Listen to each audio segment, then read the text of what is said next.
আজ সকাল সকাল রেডি হয়ে বেরিয়ে গেলাম বড়োপান্তে। দেখতে দেখতে পৌঁছে গেলাম বরফের ফ্যাক্টরি।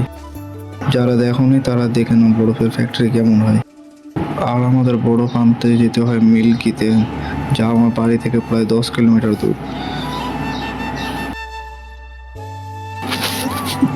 তারপর নিজেকে দেখতে দেখতে যাচ্ছিলাম। यार मैं इतना सुंदर क्यों हूँ? তখনই দেখলাম যে এই হিরোটা 2 হাত ছেড়ে বাইক চালাচ্ছে। তারপর বড় ক্লাবে কিছুক্ষণ পর বেরিয়ে গেলাম বাড়ি থেকে। স্টল লাগাতে লাগাতেই কাস্টমার চলে এসেছিল, তাই তাদেরকে ঠান্ডা লাস্সি বানিয়ে দিলাম।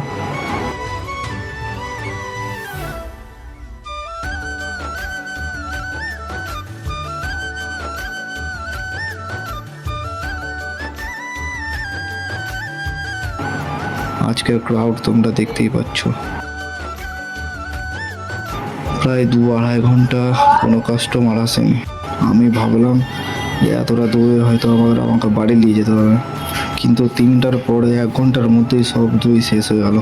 তারপর দেখতে দেখতে সময় হয়ে গেল, বেরিয়ে গেলাম বাড়ির দিকে। তারপর সব ক্লাবে রেখে বেরানোর সময় আঙুলটা কেটে গেল। যাই হোক, আজকের জন্য এতটাই। ভিডিওটা ভালো লাগলে লাইক করে দিও, সাবস্ক্রাইবও করে দিও। 1K সাবস্ক্রাইবার কমপ্লিট করতে হবে যত তাড়াতাড়ি হোক।